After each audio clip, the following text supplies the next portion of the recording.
Social media എന്ന് പറയുന്നത് ഇന്നത്തെ കാലത്ത് യൂസ് ചെയ്യാത്തവരായിട്ട് ആരും തന്നെ ഉണ്ടാവത്തില്ല. നമ്മുടെ ഡെയിലി ലൈഫിലെ ഒരു ഭാഗമായിട്ട് മാറിയിരിക്കുകയാണ് ഈ ഒരു സോഷ്യൽ മീഡിയ എന്ന് പറയുന്നത്. നമുക്കറിയാം ഈ ഒരു സോഷ്യൽ മീഡിയ എന്ന് പറയുന്നത് മുതിർന്നവരെ പോലെ തന്നെ കുട്ടികളിലും അത് ഭയങ്കരധികം നെഗറ്റീവായിട്ട് ബാധിക്കുന്നുണ്ട്. ഈ ഒരു സോഷ്യൽ മീഡിയയുടെ ഇൻഫ്ലുവൻസ് കൂടുന്നത് കൊണ്ട് കുട്ടികളുടെ ലൈഫിനെ അത് എങ്ങനെയൊക്കെ ബാധിക്കുന്നുണ്ട്, അല്ലെങ്കിൽ അവരുടെ പഠനത്തെ, അവരുടെ ജീവിതത്തിലെ മറ്റു കാര്യങ്ങളെയൊക്കെ ഈ ഒരു സോഷ്യൽ മീഡിയ ബാധിക്കുന്നുണ്ടോ? കുട്ടികൾക്ക് ഇപ്പോഴുള്ള പല പ്രശ്നങ്ങളുടെയും കാരണം ഈ ഒരു സോഷ്യൽ മീഡിയ ആണോ? അപ്പോൾ സോഷ്യൽ മീഡിയയുടെ ഇൻഫ്ലുവൻസ് കുട്ടികളുടെ ലൈഫിനെ എങ്ങനെയൊക്കെ ബാധിക്കുന്നുണ്ട് എന്നാണ് ഞാൻ ഇന്ന് ഡിസ്കസ് ചെയ്യാൻ വേണ്ടി പോകുന്നത്. ഞാൻ സോന, ഹെലൻ ഹാപ്പിനെസ്സിലെ സൈക്കോളജിസ്റ്റാണ്.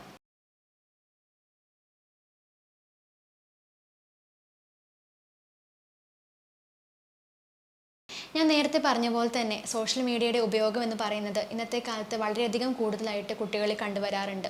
ഈ ഒരു ഫോൺ അല്ലെങ്കിൽ ഈ ഒരു സോഷ്യൽ മീഡിയ ഉപയോഗിക്കുന്നത് ഒരു ഷോർട്ട് ടൈം ഹാപ്പിനെസ്സിന് വേണ്ടിയിട്ടായിരിക്കും, പക്ഷെ പിന്നീട് അത് ഒരു ലോങ് ടേം പ്രശ്നത്തിലേക്കായിരിക്കും കൊണ്ടുവന്നെത്തിക്കുക. പല രീതിയിൽ കുട്ടികളെ ഈ ഒരു സോഷ്യൽ മീഡിയ ബാധിക്കാറുണ്ട്. ഓവർ ടൈം ഇത് യൂസ് ചെയ്യുന്നത് മൂലം കുട്ടികൾക്ക് സോഷ്യൽ ഇൻട്രാക്ഷൻ കുറഞ്ഞു പോവുക, അതുപോലെ തന്നെ ഫിസിക്കൽ ആക്ടിവിറ്റീസിൽ കുറവ് സംഭവിക്കുക, അവർക്ക് ശാരീരികമായിട്ട് ഒരുപാട് പ്രശ്നങ്ങൾ വരിക. അതിൽ വരുന്നതാണ് കണ്ണിന് കാഴ്ചക്കുറവ് ഉണ്ടാവുക, അല്ലെങ്കിൽ മറ്റു കാര്യങ്ങളൊക്കെ അവർക്ക് പ്രശ്നങ്ങൾ ഉണ്ടാവുക. അതുപോലെ തന്നെ വീട്ടിലൊരു ഗസ്റ്റ് വന്നാൽ പോലും അവർക്ക് സംസാരിക്കാൻ തോന്നാതിരിക്കുക, അല്ലെങ്കിൽ സംസാരിക്കാൻ പറ്റാതെ ഫുൾ ടൈം സോഷ്യൽ മീഡിയയിൽ തന്നെ ആയിരിക്കുക. അതുപോലെ തന്നെ മറ്റുള്ള ആളുകളോട് എങ്ങനെയാണ് ഇൻട്രാക്ട് ചെയ്യേണ്ടത് എന്നറിയാൻ പറ്റാത്തൊരവസ്ഥ, അവരുടെ പഠനത്തെ ബാധിക്കുക, അവരുടെ ഡെയിലി ലൈഫിലെ എല്ലാ കാര്യങ്ങളിലും പതുക്കെ പതുക്കെ ഈ ഒരു സോഷ്യൽ മീഡിയ ബാധിക്കാറുണ്ട്. ഈ ഒരു പ്രായത്തിൽ മാക്സിമം കളിച്ച് നടന്ന് അല്ലെങ്കിൽ എല്ലാവരുമായിട്ട് ഇൻട്രാക്ട് ചെയ്ത് പുറം ലോകമായിട്ടൊരു ബന്ധം ഉണ്ടാവേണ്ട കുട്ടികൾ, അല്ലെങ്കിൽ ലൈഫിൽ പാറിപ്പറന്ന് നടക്കേണ്ട കുട്ടികളാണ് ഈ ഒരു സോഷ്യൽ മീഡിയയിൽ അഡിക്റ്റ് ആയത് മൂലം അതിൽ തന്നെ ചുരുങ്ങിപ്പോവുകയും, അല്ലെങ്കിൽ ലൈഫ് പുറത്തോട്ട് എന്താണെന്ന് കണ്ടെത്താൻ പറ്റാതെ അതിൽ തന്നെ ഒതുങ്ങിപ്പോകുന്ന കുട്ടികളായിട്ട് ഇന്നത്തെ കാലത്തെ കുട്ടികൾ മാറുന്നുണ്ട്. അപ്പോൾ എന്തുകൊണ്ടാണ് ഇത്രത്തോളം കുട്ടികൾക്ക് ഈ ഒരു സോഷ്യൽ മീഡിയയിലോട്ട് ഒരു അഡിക്ഷൻ വന്നത്, അല്ലെങ്കിൽ അവർക്ക് എന്തുകൊണ്ടാണ്, എന്തൊക്കെ കാരണങ്ങൾ കൊണ്ടാണ് ഈ ഒരു സോഷ്യൽ മീഡിയ കൂടുതലും അവരുടെ ലൈഫിനെ ബാധിക്കാനുള്ള കാരണം? ഒരു തരത്തിൽ പറയുകയാണെങ്കിൽ പണ്ടൊക്കെ കുട്ടികൾ കരയുന്ന സമയത്തൊക്കെ പാരൻസ് തന്നെ ജോലി എങ്ങനെയും തീർക്കാൻ വേണ്ടിയിട്ട് പാരൻസ് തന്നെ അവർക്ക് ഈ ഫോൺ വെച്ച് കൊടുക്കുകയും അവർ ഗെയിം കളിക്കുകയോ അല്ലെങ്കിൽ ഫോൺ കാണുകയോ കുറേ സമയം അതിൽ തന്നെ ആയിരിക്കുകയും ചെയ്തുകൊണ്ട് അവർ ടൈം സ്പെൻഡ് ചെയ്യാറുണ്ട്. പതുക്കെ പതുക്കെ പക്ഷേ അവർക്ക് ഈ ഒരു ഫോൺ അല്ലെങ്കിൽ ഈ ഒരു ഗെയിം എന്നത് അവർക്കതൊരു അഡിക്ഷനായിട്ട് മാറുകയാണ് ചെയ്യുന്നത്. അതുപോലെ തന്നെ കുട്ടികൾ കരയുന്ന സമയത്ത്, കുട്ടികൾ ഭക്ഷണം കഴിക്കാത്ത സമയത്ത്, അല്ലെങ്കിൽ പുറത്ത് കൊണ്ടുപോകാൻ പറ്റാത്ത സാഹചര്യങ്ങളിലൊക്കെ കുട്ടികൾക്ക് ഈ ഒരു ഫോൺ കൊടുത്ത് പതുക്കെ പതുക്കെ അവർ അതിൽ അഡിക്റ്റായി പോകുന്നു.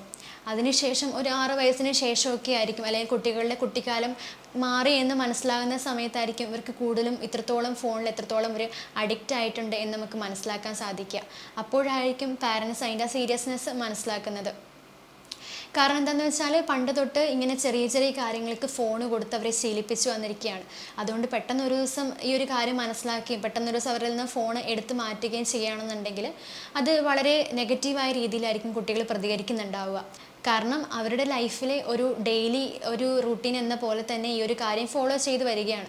പെട്ടെന്നപ്പം അതിലൊരു മാറ്റം വരുന്ന സമയത്ത് കുട്ടികൾ അതിൽ അസ്വസ്ഥരാകുന്നു. പെട്ടെന്നൊരു ദിവസം ഫോൺ എടുക്കുന്ന സമയത്ത് അവർക്കത് അക്സെപ്റ്റ് ചെയ്യാൻ നല്ല ബുദ്ധിമുട്ടായിരിക്കും. ആ ഒരു സമയത്ത് അവർ ഭയങ്കര വാശി കാണിക്കുകയും ദേഷ്യം കാണിക്കുകയും വളരെയധികം ബഹളം ഉണ്ടാക്കുകയും ചെയ്ത് ഭയങ്കര പ്രശ്നത്തിലാവുന്നു അത്. അപ്പോൾ നമുക്കറിയാം പെട്ടെന്നൊരു ദിവസം അങ്ങനെ ചെയ്തിട്ടുണ്ടെങ്കിൽ കുട്ടികൾക്ക് അത് തീർച്ചയായിട്ടും അത് നെഗറ്റീവായിട്ടായിരിക്കും ബാധിക്കുക. അപ്പോൾ ഇങ്ങനെ ഒരു ഫോൺ അല്ലെങ്കിൽ എന്തെങ്കിലും ഒരു സോഷ്യൽ മീഡിയയുടെ ഉപയോഗം കൂടുകയും അവസാനം അതിൽ തന്നെ ആയി പോവുകയും ചെയ്യുന്ന ഒരവസ്ഥയാണ് ഈ ഒരു സ്ക്രീൻ അഡിക്ഷൻ എന്ന് പറയുന്നത്. ഞാൻ നേരത്തെ പറഞ്ഞ പോലെ തന്നെ ഈ ഒരു സോഷ്യൽ മീഡിയ എന്നത് പൂർണ്ണമായിട്ട് നമുക്ക് ഒഴിവാക്കാൻ പറ്റില്ല. കാരണം ഇതിൽ ഒരുപാട് നെഗറ്റീവ്സ് ഉള്ളതുപോലെ തന്നെ ഇതിൽ ഒരുപാട് പോസിറ്റീവ്സും ഉണ്ട്. ഇന്നത്തെ കാലത്ത് നമ്മൾ ഒരുപാട് ആളുകളുമായിട്ട് കണക്ട് ചെയ്യാനായിട്ട്, അല്ലെങ്കിൽ ഒരുപാട് സാധനങ്ങൾ മേടിക്കാൻ വേണ്ടിയിട്ട്, ന്യൂസ് കൂടുതലായിട്ട് അറിയാൻ വേണ്ടിയിട്ട്, ഇങ്ങനെയുള്ള ഒരുപാട് നല്ല കാര്യങ്ങളൊക്കെ നമ്മൾ സോഷ്യൽ മീഡിയ യൂസ് ചെയ്യാറുണ്ട്. അതുകൊണ്ട് പൂർണ്ണമായിട്ടും ഇതിൻ്റെ ഉപയോഗം കുറയ്ക്കണം എന്ന് നമുക്ക് പറയാൻ പറ്റില്ല. എന്നാലും അത് കൺട്രോൾ ചെയ്യുക എന്നുള്ളത് അത്യാവശ്യമാണ്. പക്ഷേ അത് കൺട്രോൾ ചെയ്യാൻ പറ്റാത്ത സാഹചര്യത്തിൽ നമ്മൾ കൂടുതൽ നിത്യോപയോഗത്തിൽ അല്ലെങ്കിൽ ഡെയിലി ലൈഫിനെ തന്നെ നമ്മുടെ ഈ ഒരു സോഷ്യൽ മീഡിയ നെഗറ്റീവായിട്ടാണ് ബാധിക്കാറുള്ളത്. ഇപ്പോൾ കുട്ടികളുടെ കേസ് പറയുകയാണെങ്കിൽ തന്നെ അവർക്ക് ആളുകളുമായിട്ട് ഇൻട്രാക്ട് ചെയ്യാനായിട്ട് തീരെ തോന്നുന്നില്ല. ഇപ്പോൾ വീട്ടിലൊരു ഗസ്റ്റ് വന്നാൽ പോലും ആ ഗസ്റ്റ് വന്നാലും പോയാലും കുട്ടികൾ അറിയുന്നുണ്ടാവില്ല. കാരണം അവർ ഒന്നെങ്കിൽ ഫോണിലായിരിക്കും, അല്ലെങ്കിൽ ടി വിയിലായിരിക്കും, അല്ലെങ്കിൽ ലാപ്ടോപ്പിലായിരിക്കും. അങ്ങനെ അവർ അവരുടേതായിട്ടുള്ള ലോകത്തായിരിക്കും. അപ്പോൾ അത്രത്തോളം ഇന്നത്തെ കാലത്ത് കുട്ടികൾ ഈ ഒരു സോഷ്യൽ മീഡിയയിൽ അഡിക്റ്റ് ആയിട്ടുണ്ട് എന്നതാണ്. ചില കുട്ടികളുണ്ട് സ്കൂളിൽ പോയി തിരിച്ച് വീട്ടിൽ വന്നാൽ ഉടനെ ചോദിക്കുന്നത് ഫോൺ എവിടെ എന്നായിരിക്കും. പക്ഷേ അങ്ങനെ ചോദിക്കുന്നതിന് പകരം, അല്ലെങ്കിൽ അങ്ങനെ ഫോൺ എടുത്ത് കൊടുക്കുന്നതിന് പകരം ആ ഒരു സമയത്ത് പാരൻസ് മാക്സിമം അവരുമായിട്ട് കൂടുതൽ ടൈം സ്പെൻഡ് ചെയ്യുക എന്നത് ഇമ്പോർട്ടൻ്റ് ആയിട്ടുള്ള കാര്യമാണ്. അതുപോലെ തന്നെ പുറത്ത് പോയി കളിക്കാൻ പറഞ്ഞാൽ പോലും അവർക്കൊരു ഇൻട്രസ്റ്റ് ഉണ്ടാകത്തില്ല. ആ ഒരു സമയം കൂടെ ഫോൺ നോക്കാം എന്നുള്ള ചിന്തയായിരിക്കും അവർക്ക് ഉണ്ടാവുന്നത്. അപ്പോഴായിരിക്കും പാരൻസിന് കൂടുതലായിട്ടും ഇത് ഇത്രത്തോളം പ്രശ്നമാണല്ലോ എന്നത് നമുക്ക് മനസ്സിലാക്കാൻ പറ്റുക. അതേസമയം പെട്ടെന്ന് പാരൻസ് ആ ഒരു ഫോൺ മേടിച്ചു വെച്ചാൽ പിന്നെ കുട്ടികൾ കൂടുതൽ വയലൻ്റ് ആവുന്നു. അങ്ങനെ ചെയ്യാതെ നമ്മൾ ആ ഒരു ടൈം അല്ലെങ്കിൽ ആ ഒരു ഫോൺ യൂസേജ് എന്നത് അപ്പോൾ തന്നെ കൺട്രോൾ ചെയ്ത് കൊണ്ടുവരേണ്ടതായിരുന്നു. പക്ഷേ കുട്ടികൾക്ക് അതൊരു ശീലമായി പോയി, അല്ലെങ്കിൽ പാരൻസ് തന്നെ അത് അവരെ ശീലമാക്കി കൊടുത്തു എന്നാണ് കൂടുതൽ മനസ്സിലാക്കാൻ പറ്റുന്നത്. ഇപ്പോൾ ഭക്ഷണം കഴിക്കുന്ന സമയത്തൊക്കെ ചില കുട്ടികളുണ്ട് ഫോൺ കണ്ടാൽ മാത്രമേ ഭക്ഷണം കഴിക്കുകയുള്ളൂ. പക്ഷേ അങ്ങനെ ഒരു ശീലം അവരിൽ ഉണ്ടാക്കിയെടുത്തുകൊണ്ടാണ്. എന്നാൽ ഫാമിലിയിൽ എല്ലാവരും ഒരുമിച്ചിരുന്ന് ഭക്ഷണം കഴിക്കുക, കുറച്ച് സംസാരിച്ച് എല്ലാവരും നല്ല സന്തോഷത്തിൽ ഒരുമിച്ചായിരിക്കുന്ന സമയത്ത് കുട്ടികൾ അത് കണ്ടിട്ടാണ് പഠിക്കുന്നത്.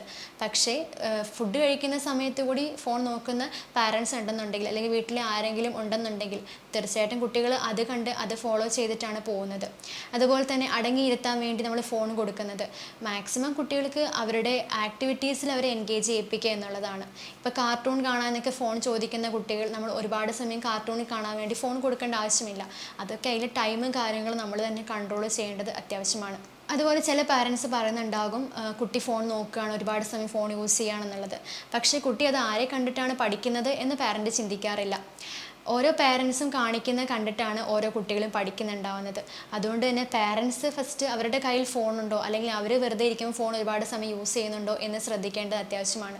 കുട്ടികളുള്ള സമയത്ത് അല്ലെങ്കിൽ കുട്ടികൾ കാണുന്ന സമയത്ത് ഒരുപാട് സമയം നമ്മൾ ഫോൺ യൂസ് ചെയ്ത് കാണിക്കുന്നുണ്ടെങ്കിൽ തീർച്ചയായിട്ടും കുട്ടികളും അത് കണ്ടിട്ടാണ് പഠിക്കുക.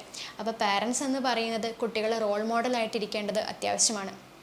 ചില പാരൻസ് ഉണ്ട് വളരെ അഭിമാനത്തോടെ എൻ്റെ കുട്ടിക്ക് ഫോണിലെ എല്ലാ കാര്യങ്ങളും അറിയാം, അവൻ അക്കാര്യത്തിൽ എക്സ്പേർട്ടാണെന്ന് വളരെ അഭിമാനത്തോടെ പറയുന്ന പാരൻസും ഉണ്ട്. പക്ഷേ അത് എത്രത്തോളം നല്ലതാണെന്ന് ഓരോ പാരൻസും ചിന്തിക്കേണ്ടത് അത്യാവശ്യമാണ്. നമുക്കറിയാം ഈ ഒരു ഫോൺ എന്ന് പറയുന്നത് പതുക്കെ കുട്ടിയിൽ അത് അഡിക്ഷനായി മാറാനുള്ള ചാൻസ് ഉണ്ട്.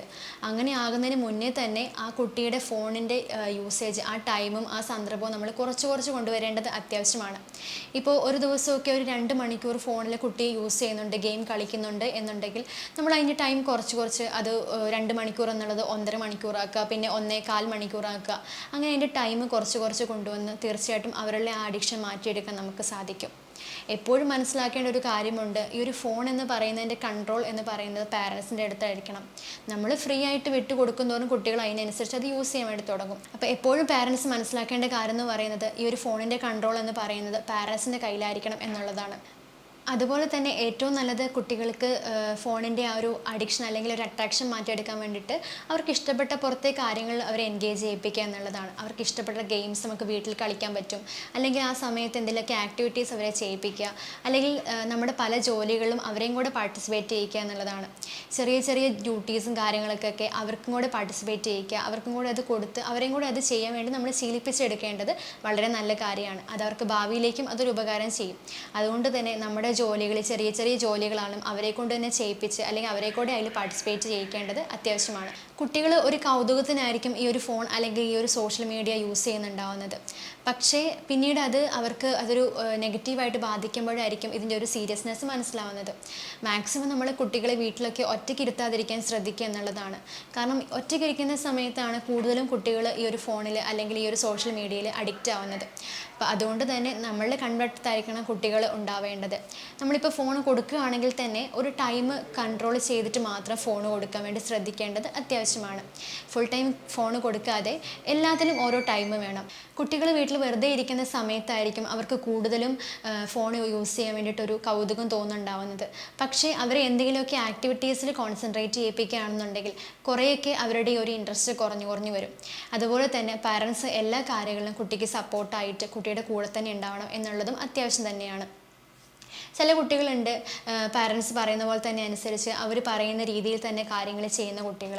അങ്ങനെയുള്ള കുട്ടികളൊക്കെ പാരൻറ്റ് പറയുന്ന പോലെ തന്നെ ജീവിക്കുന്നത് കൊണ്ട് അല്ലെങ്കിൽ സോഷ്യൽ മീഡിയയിൽ ഫോണിലൊക്കെ ഒരുപാട് സമയം സ്പെൻഡ് ചെയ്യാത്തതുകൊണ്ട് അവരുടെ പഠനത്തിലായാലും അവരുടെ പേഴ്സണാലിറ്റിയിലായാലും അതിൻ്റെ ഒരു മികവ് നമുക്ക് കാണാൻ സാധിക്കും.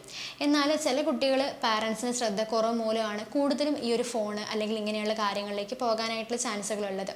അതുകൊണ്ട് തന്നെ നമ്മുടെ കുട്ടിയുടെ ഓരോ കാര്യങ്ങളും നമ്മൾ ശ്രദ്ധിക്കേണ്ടത് അത്യാവശ്യമാണ്. അതുപോലെ തന്നെ ഇനി ഫോൺ കൊടുക്കുകയാണ് എന്നുണ്ടെങ്കിൽ ഉണ്ടെങ്കിൽ തന്നെ പാരൻസ് ഉള്ള സമയത്ത് പാരൻസിന് അടുത്തിരുന്ന ഒരു 10-15 മിനിറ്റൊക്കെ നമുക്ക് കൊടുക്കാം. അല്ലാതെ ഫുൾ ടൈം ഫോൺ കയ്യിൽ കൊടുത്തു വിടാതിരിക്കാൻ ശ്രദ്ധിക്കേണ്ടതും അത്യാവശ്യമാണ്. ഒരു ടൈം ടേബിൾ സെറ്റ് ചെയ്ത് വെച്ച് ആ ഒരു ടൈം ടേബിളിൽ പഠനം മറ്റു കാര്യങ്ങളെല്ലാം ഉൾക്കൊള്ളിക്കുകയും അതിനൊപ്പം ഫോണിന് വേണ്ടി ഒരു ടൈം നമുക്ക് കൊടുക്കുകയും ചെയ്യാം കുട്ടികൾക്ക് വേണ്ടി. കാരണം ഫുൾ ടൈം നമ്മൾ കൺട്രോൾ ചെയ്യിപ്പിച്ചാൽ പിന്നെ അവർക്ക് അതിനുള്ള ടെൻഡൻസി കൂടുകയാണ് ചെയ്യുന്നത്. എല്ലാ കാര്യങ്ങളും പാരൻസ് ഇങ്ങനെയുള്ള കാര്യങ്ങൾ ശ്രദ്ധിക്കുകയാണെന്നുണ്ടെങ്കിൽ നമ്മുടെ കുട്ടികളെ നമുക്ക് മാറ്റിയെടുക്കാൻ വേണ്ടി സാധിക്കും. കുട്ടികൾക്ക് അറിയില്ല എത്രയൊക്കെയാണ് ഈ ഫോണിലുള്ള നെഗറ്റീവ് വശങ്ങളെന്ന് പറയുന്നത്, അല്ലെങ്കിൽ കുട്ടികൾക്ക് അറിയില്ല ഇതിനുള്ള പ്രശ്നങ്ങൾ എന്തൊക്കെയാണെന്നുള്ളത്. പതുക്കെ കുട്ടികളുടെ ഓരോ കാര്യങ്ങൾ നമ്മൾ ശ്രദ്ധിക്കുകയും പതുക്കെ ഇങ്ങനെയുള്ള കാര്യങ്ങൾ ക്ഷമയോടെ കുട്ടികളെ പറഞ്ഞ് മനസ്സിലാക്കുകയും ചെയ്താൽ മാത്രമേ അവർക്ക് ഇങ്ങനെയുള്ള കാര്യങ്ങൾ മനസ്സിലാക്കാൻ വേണ്ടി സാധിക്കുകയുള്ളൂ. അതുകൊണ്ട് തന്നെ കുട്ടികൾക്ക് ഇതിനാവശ്യമായിട്ടുള്ള അവയർനെസ് കൊടുക്കേണ്ടത് അത്യാവശ്യമാണ്. പാരൻസ് നമ്മുടെ കുട്ടികളുടെ കൂടെ തന്നെ കളിക്കാനും സംസാരിക്കാനും മറ്റു കാര്യങ്ങൾക്കൊക്കെ ടൈം സ്പെൻഡ് ചെയ്യുകയാണെന്നുണ്ടെങ്കിൽ കുട്ടികൾ എല്ലാ കാര്യങ്ങളും കോൺസെൻട്രേറ്റ് ചെയ്യുകയും പതുക്കെ അവർ ഓരോ കാര്യങ്ങളിലേക്ക് കൊണ്ടുവരാൻ വേണ്ടി നമുക്ക് സാധിക്കും. പ്രത്യേകിച്ച് അവർക്കൊന്നും ചെയ്യാനില്ലാത്തതുകൊണ്ട് അല്ലെങ്കിൽ സുഹൃത്തുക്കളില്ലാത്തതുകൊണ്ടാണ് അവർ ഈ ഒരു ഫോണിലേക്ക് പോകുന്നത്. അതിന് പകരം അവർക്ക് പറ്റുന്ന രീതിയിൽ ചെറിയ ഡ്യൂട്ടീസ് ഞാൻ നേരത്തെ പറഞ്ഞ പോലെ തന്നെ അവർക്ക് കൊടുക്കുന്നതും വളരെ നല്ലതാണ്. പതുക്കെ ഇങ്ങനെയുള്ള കുട്ടികളെ ഈ പ്രശ്നങ്ങൾ നമുക്ക് മാറ്റിയെടുക്കാൻ വേണ്ടി സാധിക്കും. അവരുടെ സ്ക്രീൻ ടൈം കുറയ്ക്കുക എന്നുള്ളത് ഇന്നത്തെ കാലത്ത് ഇമ്പോർട്ടൻ്റ് ആയിട്ടുള്ള കാര്യമാണ്. എങ്കിൽ മാത്രമേ അവർക്ക് സ്കൂളിലായാലും നന്നായിട്ട് പഠിക്കാനും അല്ലെങ്കിൽ ആളുകളുമായിട്ട് എങ്ങനെ ഇൻട്രാക്ട് ചെയ്യണം എന്നുള്ള കാര്യങ്ങളൊക്കെ പഠിപ്പിച്ചു കൊടുക്കാനൊക്കെ നമുക്ക് സാധിക്കത്തുള്ളൂ. അപ്പോൾ അതുകൊണ്ട് തന്നെ ഇങ്ങനെയുള്ള സിറ്റുവേഷനിൽ നിന്ന് കുട്ടികളെ മാറ്റിയെടുക്കേണ്ടത് അത്യാവശ്യമാണ്. ഇങ്ങനെയുള്ള പ്രശ്നങ്ങൾ എന്തെങ്കിലും ഉണ്ടെന്നുണ്ടെങ്കിൽ കുട്ടികൾക്ക് തീർച്ചയായിട്ടും ഇത് തീരെ മാനേജ് ചെയ്യാൻ പറ്റുന്നില്ല എന്നുണ്ടെങ്കിൽ തീർച്ചയായിട്ടും നല്ലൊരു സൈക്കോളജിസ്റ്റിനെ കൺസൾട്ട് ചെയ്യേണ്ടതും അത്യാവശ്യമാണ്. വീണ്ടും അടുത്തൊരു വീഡിയോ ആയിട്ട് കാണാം. Thank you.